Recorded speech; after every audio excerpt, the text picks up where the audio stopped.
Yeah, shall we start to go through the questions I sent to you, and maybe at the beginning we'll present ourselves. What do you think? Yep, that's fine. Okay, maybe I'll start because you also don't know what I am doing, what I'm working on. So currently I'm working in Women's Fund Armenia, which is a relatively new organization in Armenia, in Yerevan, basically. We are working with women across the country, and we're trying to build in the women's movement, and we try to, bring this idea of equal future into the agenda of women's movement. So what we are doing right now is a very short assessment of how our colleagues, our partners, as women and who are leaders of mostly NGOs are doing during this period, how they're trying to overcome the situation, how they're dealing with the situation with COVID-19, and how they... Okay, so I was talking about what we are doing in Women's Fund in Armenia, and basically we're working with different women across the country, and for the moment, especially based on our short conversations and short assessment that we've done with our partners, these women, we found out that they are really feeling kind of anxious, and they really feel in a total burnout, because they don't really know what to tell to their clients as well. Because there are many beneficiaries, other women from different social groups they are working with, and they really don't know what to tell them. And this is also having some impact on their well-being as well. So this was really, it was so timely to see your post on LinkedIn and, to reach out to you. So basically what I was thinking that maybe we can go on, and you can also introduce yourself and what you are doing, because I know really a little about you. I know I just saw that you started from 2014, if I'm not mistaken. If you don't know, if you don't mind to, just to introduce yourself. Sure. Now? Yeah. Cool. So my name is Andrew Pearce. I work as a stress and performance mentor for business owners and leaders, whether you're leading your own business or you're leading within a company or a corporation, and helping them to really develop the skill of mental and emotional mastery so that they can recover from burnout, avoid burning out, get their energy back, and slow down the overactive mind. Ultimately also that they can come to a place of I like to call it being unshakable, where they're just emotionally stable and mentally stable despite the volatility of life and business and the share market and the stock market, all that type of stuff. Take them to that place where they're good. They're like, I'm despite what's happening, I'm not being rocked by it. I'm not being emotionally shook by what's happening. And they can just stay on top of things. So I've been doing this work for close to 6 years now, like from anxiety to stress and performance and mixing and matching. And this is who I'm working with at the moment, and what I'm helping them with. Perfect. Thank you. It's really great to, to talk to an experienced coach and a mentor, especially when I'm also interested personally as well in this coaching and mostly in emotional intelligence and developing the empathy. Empathy is another thing for me. It's really different for me because I'm also, with my first profession, I'm a social worker, and I was I was studying this idea of empathy and being empathetic from another angle. And in this school of coaching, this empathy, the idea of empathy is really kind of, I'm looking at it now from another angle, and this is really excites me. It really excites me. Thank you for introducing yourself. And I really like this idea that you're talking about unshakability, let's call it, how to, how you're doing this. And even though we're working mostly with NGOs right now, but there are some of our partners are heads of social enterprises, and also they're startup developers as well. So I'm sure this will be very important for them to listen to some advices from a professional, from a specialist in this field. Okay, so maybe we can go on with our first question on stress and leadership. How do you think, how can we actually manage the teams and manage our works remotely under this pressure during the lockdown due to the COVID-19? Yeah, I think, the management of others starts with management of self. And that's really what's most important. And some people can be really great at managing others, but actually terrible at managing themselves. And they'll put themselves to the side. They can develop empathy for others, which is really great, but struggle to develop that empathetic approach within themselves. So I think when it comes to managing others during times like this, of course, always start with yourself. But most importantly for others during this time is to look to give people some sort of certainty, to give people some sort of safety and security and reassurance, as that's mostly, when anxiety and stress and pressure starts to boil up, is with uncertain, business is uncertain at the best of times. But then when we come into experiencing what we are experiencing at the current time, it's a whole new type of uncertainty, and COVID-19 has come in, and we're not familiar with it. And I think that being unfamiliar with something is I don't know what it's been like in Armenia, but there's been people in Australia panic buying rolls upon rolls of toilet paper. You know what I mean? I'm sorry, we didn't have this actually. No panic on toilet paper, but mostly on food maybe. Yeah. Okay, yeah. So it's illogical. It's irrational to think, there's a flu-like virus coming around. You know what? We need a lot of toilet paper.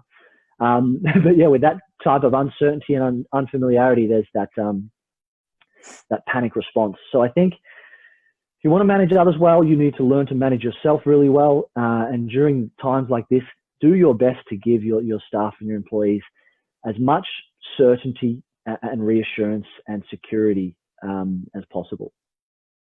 Okay, so basically you're not only developing this unshakable mindset for you, but also transferring to your employees, to your other colleagues, let's say. Is it correct? Yeah, ideally. Yeah. Okay. That's the ideal situation. If you can be that example, think about times of uncertainty where someone doesn't know what's going on. Mm-hmm. Someone who has a level of certainty is just very attractive, and people gravitate towards someone who's going to put their hand up and say, "Don't worry, guys, I got this." Mm-hmm. The crowd's like, "Thank God someone put their hand up." So if you lead by that example, and you can then transfer that onto other people, then I think you're going to have a winning culture. Yeah, and I absolutely agree with that. And also, this idea of a good leader, I think it's coming from this point that you are certain, you are kind of confident, you're self-confident, and it's coming off, it's just, it reflects your inner state, Yeah. Totally. Yeah. Okay, thank you. This is really important to, transfer this knowledge to other people as well. And I really feel that many people who will be watching this, especially in Armenia, they will benefit, and also our partners will benefit from what we are talking about. Right. Yes, but let's go to another concept of yours, this emotional fitness thing, which I really liked when I first saw it. So when I first heard about during one of your not only one but several of your this lives that you're having. So what is this emotional fitness that you are talking about, and how do you explain it? Yeah, great. So to me, emotional fitness is the ability to go through your days and go through your weeks without tiring yourself out emotionally. So I think that the biggest cause of burnout is the energy and the focus and the effort that it requires to try and push down anxiety or push down fear and fight our emotional states. You know, it's that really can become quite exhausting. Imagine if you've got, like, remember when you're a little kid and you're running around the house and you might close the door behind you and your brother and your sister or whatever trying to, you know, break the door down to get to you. I like to think that if you close that door and your emotions are behind it and you're trying to shut your emotions out, let's say one person is wanting to open that door, and it's your younger brother and he's not as strong as you. So you can just put your foot at the bottom of that door and you can keep it closed rather easily. You know, it doesn't take much effort or focus from you to make sure that the door stays closed and that emotion stays shut out. But over time, the emotions build. Your brother calls over your sister, and then you've got two people. Now the pressure, it's like, oh, now it takes more focus and energy from me to shut these emotions out. Then they call up their cousins and their cousins, and all of a sudden there's all this emotional pressure behind that door. And now you used to give 100% to your business, but it's now taking 45% of your focus and energy just to shut your emotions down each and every day, which means you can only give 55% to your business. So it has that negative impact on your performance. This is not emotional fitness right here. This leads to that constantly tired, because when it comes to shutting down or shutting out our emotions, that's a full-time job. I mean, I'm sure that these women and the people watching this have got enough on their hands as is, let alone the job of trying to push down and shut down their emotions. So to me, emotional fitness is how long you can go in a functional, sustainable manner before you need a rest. You know, some people are burning the candle at both ends and they need to rest, but they're just not. So emotional fitness is just that ability to turn up each and every day without being completely tired and exhausted and burnt out within our energy levels. So to me, that's what emotional fitness is. That's really great, actually. You know, being conscious. If I understand it correctly, so being conscious of the feelings and the emotions that you have, and you know, really sitting with your demons and actually understanding your inner, this conflicts and imbalances that you're having inside your brain and inside your body as well. Because I think this is really connected to each other. Whatever your mind really is set for, your body is really reacting to whatever it is. And I think this is a really good technique. And I also agree with the idea that you said, that especially for women, this is really a kind of a burden, a kind of a doubled actually burden for them to, you know, reach out to everyone, to take care of everyone. And this is the expectation from them too. And this is really important for them, you know, to, I don't know if there are, all the services are now under, you know, they are closed. The services, the psychological and social work services are closed. So basically these women as well are, you know, under the double lockdown, because if they do not have the access to the services, they are being really under danger sometimes. Totally. Yeah. And I think this kind of techniques that will be, you know, also transferred to these women, to our partners who will be watching this. I think it will be really great, and yeah, this will be very important. Totally. Yeah. And I was also thinking about this idea on how to, you know, think of, you know, how to manage your emotions and how to not freak out when you're, you know, and how to use this emotional fitness that you are suggesting when you are actually confined with many people at home. So how do you?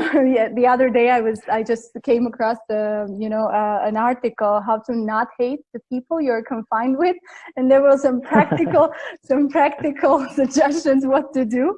What will be your advice for this? How to deal with this? Yeah, great question. So if we go back and think about that door, and we're feeling the pressure pushing against that door, and we're pushing back. The fear is that if we remove our pressure, our resistance, that door's just going to swing open, and it's just going to knock us over, and that we're going to lose. You know, when we're fighting anything, you either win or you lose. So there's this fear that we're going to lose to our emotions, and we're going to lose to the emotional pressure. And that it's gonna win, it's gonna knock us over, we won't be able to handle it, and that's why we need to do our best to keep it at bay. But what we resist persists, and the energies that we fight, we feed. You know, when you apply force to something, you come up against the equal and opposite amount of counterforce. So literally, the tension that we experience in our bodies, we're doing it to ourselves. You know, the tightness and the restriction in our body, we're doing it to ourselves. So with that door, you can open it bit by bit. And I want you to imagine like a tennis ball floating underwater. This is the tennis ball floating underwater, and I've got my hand over the top. And I'm resisting it. The natural buoyancy of the tennis ball is that it wants to rise to the surface. And I don't need to yell at it and tell it, turn left, turn right. I don't need to force or manipulate it.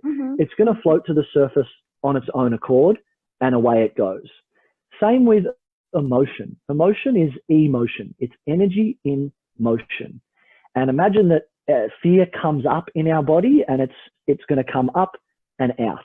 But because the mind and the ego doesn't know how to healthfully process emotion, because as a generalization, we've been brought up in a world where we've been told that it's not okay to feel. You know, don't cry, can't show your anger, can't show your sadness. So naturally, it's like, all right, there's a bunch of resistance, because when an emotion does come up, there's shame around it, there's guilt, there's embarrassment, you know. So it's just like, let's just lock all of this down, but it just keeps it firmly stuck. So that's what happens in our bodies. If someone's got the swirling stomach, or the lump in their throat, or that tightness in their chest, or they just feel like their muscles are tight, that is a result of resisting the emotional pain and the fear that's coming up. So if I were to remove my hand, that tennis ball is going to float to the surface. Same thing for the emotions and the feelings in our body. We literally just need to get out of the way and allow ourselves to feel anxious, scared, lost, afraid. And we need to go through them. The only way out of pain is through pain. And you've got to feel it to heal it.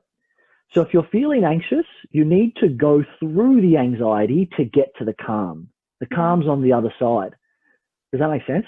It's like, but so often we just resist and shut down.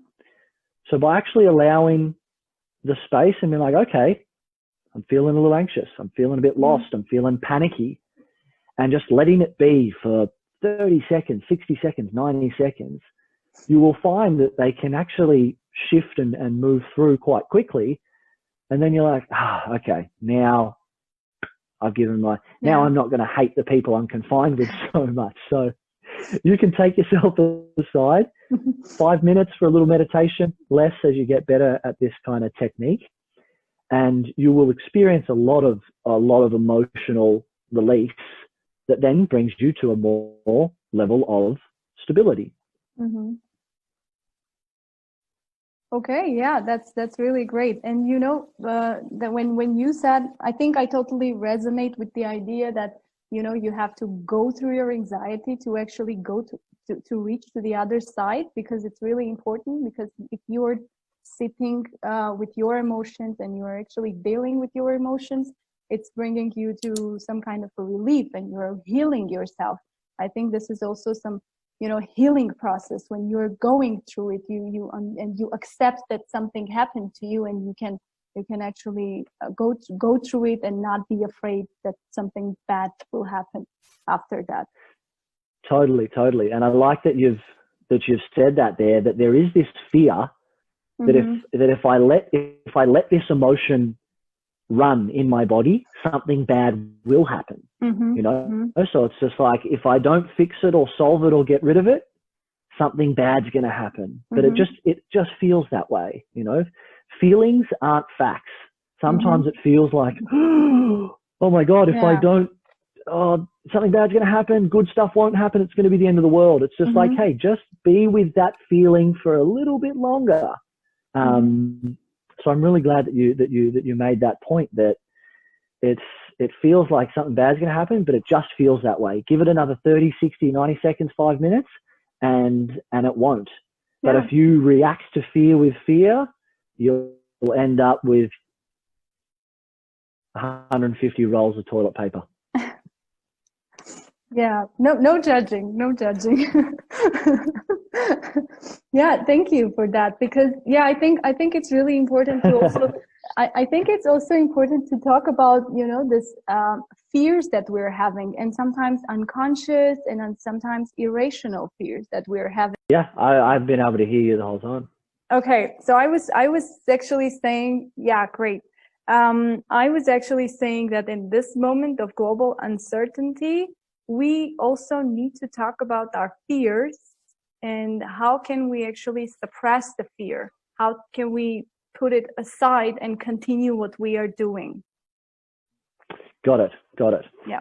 So what I would suggest is there are times where it's okay and it's healthy to consciously suppress fear and put it aside. Other than that, though, I would recommend the way to, as I've mentioned, the way to put it aside as such is to go through it and really allow yourself to fully feel it. I think when we talked about unshakability at the start of the conversation, is that it really comes down to, I think unshakability is the ability to handle emotional states. Because, you can have a negative thought that comes into our mind, but then that creates a feeling in our body. And often we're so scared and unfamiliar and disconnected from our feelings and our emotions that it's just like, that's what's the scariest thing. So to become unshakable is to be able to emotionally handle consequence, to be able to emotionally handle potential threat or harm or whatever it is. The women who are going to be watching this, physically, they're handling getting up each day, turning up to work, doing the do. They're able to handle that. They could handle, the body. Some people survive on not much. People who are homeless physically handle and survive that reality, that experience of consciousness. So really what we're most afraid of is having to experience emotional states. If your business collapses, there's humiliation, there's embarrassment. And it's like, oh, I couldn't handle that. Well, it's like, well, you would find a way to physically handle that, but it would be the emotions that come with it that the mind is most fearful of, most afraid of. So, I think day in, day out, the practice of being able to handle, the emotional states that can come up, the highs and the lows, the intensities, that's really what's going to be most powerful and important for people, not just in this time, but in life in general. And the more that you can do that, the more that you have an understanding of fear, the more that you develop that emotional fitness, the easier it will be to put fear aside at the times that you need to. You can't be doing the tennis ball underwater exercise 24 hours a day. So absolutely. But by practicing that stuff, you'll come to a point where you're like, you know what, I can handle it. I've felt through many fears. I'm familiar with fear. I have an understanding of it. So for now, I can just push it to the side. I think most people are already pushing fear to the side without the experience, without the emotional fitness, without the understanding. And that's the problem, But when you have those things, then you can more healthily and sustainably at times push fear to the side and get on with the job. So it certainly does have its place, and there can be a balance of both the feeling and the empathy and compassion with self, whilst also not letting fear get to you and just moving forward with the job. Yeah, I totally agree with that. And also, you know, this idea that you can actually take the fear and take your anxiety and transform it into something positive for you. So you can build something on that. You don't have to necessarily, you know, press it somewhere and you know, deal with it, you know, a couple of years later, and it will be even worse for you if you're doing this. Yeah. Most of the times you end up really bad after that. So I think it's really in this idea, you know, it's also a very much, you know, feminist idea that you can actually take your vulnerability. And also a famous social work expert, you know, Brené Brown is talking about this as well, that you can take your vulnerability and actually build something on that. And you can take your vulnerability and you are that, and you're accepting yourself as a whole, which is very important in this case. In this case, I agree with that. Yeah, absolutely. She does some great work, and you know, just on that vulnerability, a lot of times I'll say to clients and whatnot is that if you really want to feel strong and powerful, you need to first go to the depths of how weak and powerless you feel.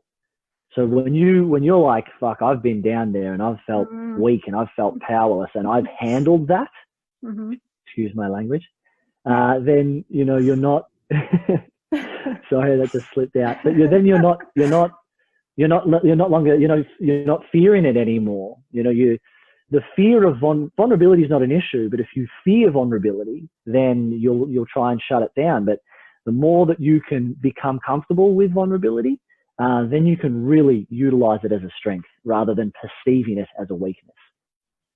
Yeah, absolutely. And, you know, I just, what you said just reminded me about another article I've read about this anxiety and the situation with in the situation with COVID-19 and all the lockdown that we are all in. There was an article about anxious people who are handling the situation pretty well in comparison with the people who are not really usually anxious in their everyday lives. It really struck me because I was thinking that it will be different, absolutely different. But then I saw this article and the evidence was really good. What would you say about this? Like this, you know, correlation between anxiousness and the lockdown? Yeah, I would say on that if the anxious people are handling it better than people who usually aren't, that they've just got a built up familiarity. You know, if they were anxious before lockdown and they're anxious during lockdown, they're just like, hey, nothing new for me, same day, different lockdown, you know? So I would say there's a familiarity there with it. And that's why, like, you know, if you think about the common cold, what in Australia we just call the common cold, it still has the potential to kill some people. Yeah, absolutely. But there's such a familiarity with the common cold that no one's freaking out about it. Yeah. So COVID-19 comes along. There's unfamiliar. I think as time goes, people will be like, oh, I've had COVID-19 now. My cousin's had it. We've both got through it. We've built a familiarity with it, so there's less fear. So for people that were anxious before, anxious now, they're just like, whatever, I do this every day. Like they're familiar with it. But for someone else, it's not so. And then it's like, oh, I'm anxious now and I haven't built up a familiarity with it. Then they're anxious about being anxious. Yeah. You know, kind of a meta anxiousness. Yeah. Anxiety just here, there, and everywhere. Yeah, absolutely. Yeah, and I think, you know, with people who actually dealt with the anxiousness and somehow got through this, you know, their emotions and then tried to understand themselves, they are really having this coping mechanisms and they really feel that they are okay right now. And especially if if this is my personal joke, if you're an introvert and you're an anxious person at the same time, this is like a heaven for you right now. So you're just having your best time right now. Yeah, totally. Yeah, if you get a bit of social anxiety, then lockdown's your favorite place to be. Absolutely, yeah. Okay. This is really interesting. I'm really excited to continue this, and I really have my kind of a final question for you, and we can explore something else if you will have some time after that.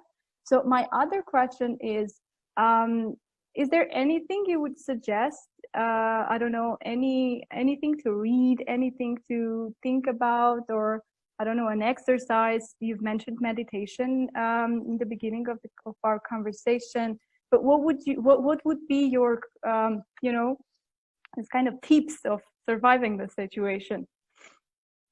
Yeah, so what I would suggest is really giving ourselves permission to have whatever experience we're having, to feel whatever way we're feeling, and to think whatever thoughts we're thinking.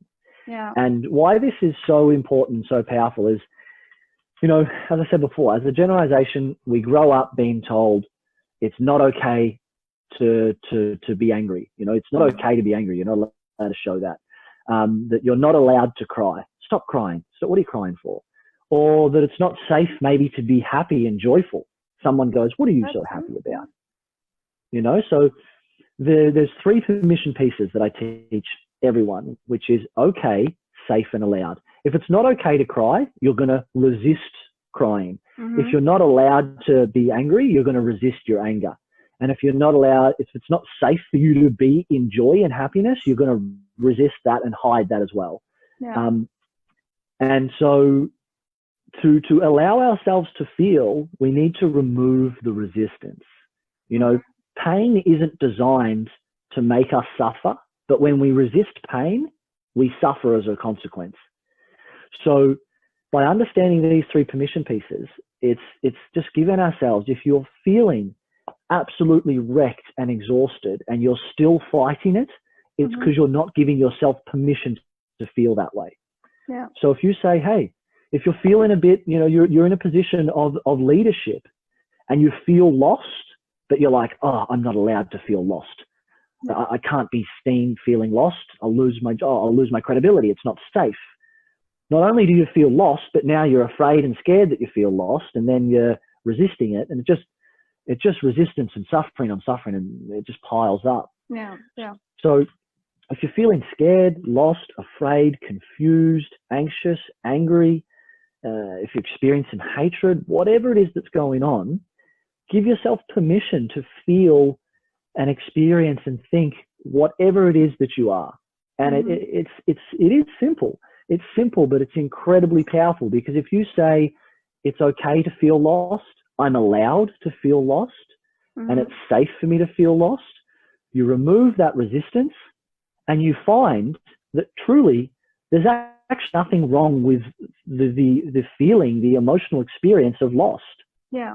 It's only wrong because we've said so. It's only wrong because when we were growing up, someone said that it wasn't okay. Yeah. So when we remove that judgment, it's like, and you can actually feel like, oh God, it feels good to be lost, Like you're just taking out something from your shoulders, right? Yeah. Exactly. The weight's off. So permission pieces is to just give ourselves permission to feel, and it changes the game. It is such powerful work, because then you get out of the way, the feeling gets felt, and then it leaves, and then you feel more certain, you feel more grounded, more stable, more calm within yourself. You get your energy back because you're no longer putting so much energy into fighting these emotions. Yeah. And naturally, as a consequence of this type of work, your performance improves, your mental clarity sharpens. So yeah, I would say permission pieces for sure. Okay. Yeah. And thank you for the suggestion. It's really important to, to really give the permission to yourself to do whatever your mind and body are really willing to do, because we are all constantly living in the situation of pressing all the feelings and, you know, trying to deal with different situations.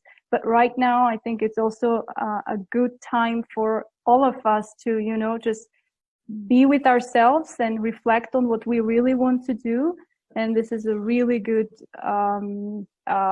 chance to, also a chance maybe if we'll take this positive side of the situation, it's really a good chance to reflect on what we really want to do.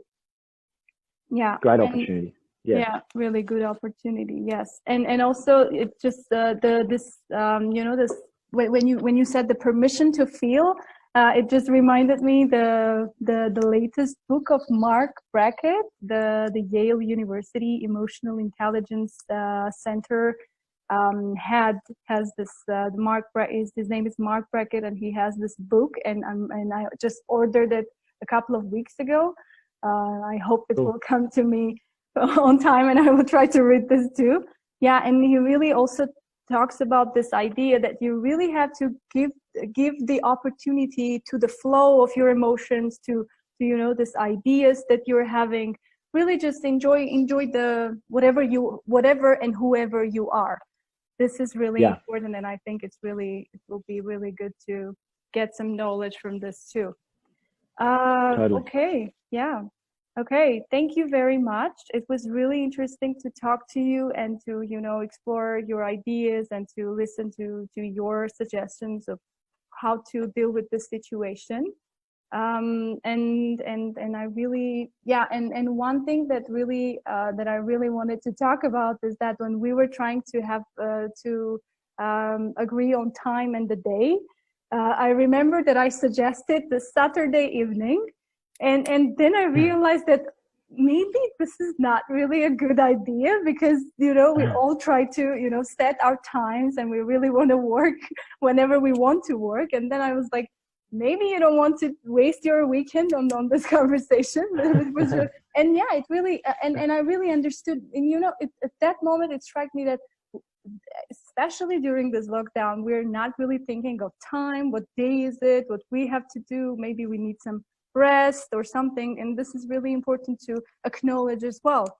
Yeah, and then it was really good that we actually shifted the day and yeah, I tried to find a more convenient you know, option.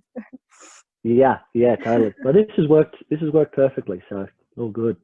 Yeah, thank you again. Thanks very much for tuning in and actually having this, you know, reflections and sharing your ideas with us. Anything that you would like to add at the end, maybe? Anything that I would like to add? Yeah, the last thing that I would like to add is I had a client a couple of weeks back ask me, you know, how do I actually do this emotional work during my week? How do I put aside time to make it happen? And what I said to them was that I value it. You know, we find the time and the money for the things in life that we value. Mm-hmm. And because they're just like, I'm so busy at the moment, I don't have the time to do it. I'm like, well, you're not valuing it enough. And it's so easy to get caught up into action-based tasks that feel productive, that feel like we're progressing, that feel like we're moving forward because we're getting stuff done and ticking stuff off our list. And largely we usually value those action-based type things. So I just said, look, I get it. I fit it into my week because I value it. I see the value in 30 minutes of just allowing myself to feel what's ever there. Because I know that on the other side of that 30 minutes, I'm going to develop my emotional fitness, get my energy back. I'm going to be far more productive. I'm going to generate new ideas. I'm going to let go of a bunch of fear. I'm going to raise my level of consciousness and vibration so that I can perform at a better level. So that 30 minutes to me is so valuable. So for whoever's watching this, if you do have a busy schedule at the moment, if there's a lot going on, you're thinking, how am I going to fit this in? By valuing it. I truly believe that some of the most productive work you can do, and especially for people in this position, especially for the people that I work with, some of the most productive things you can do is to sit down, do nothing, and be with your emotions and your feelings for 30 minutes. That is going to be more productive for you in your day and in your week than pushing on through and continuing to hustle. Thank you. That's a great advice, especially when you really want to, do nothing and you really have this, and you're really giving this permission to you. Thank you very much, Andrew. Thank you for giving time to this and having this conversation. It really, I'm sure it will be really important for our partners and for everyone who will be actually watching this. Thank you very much.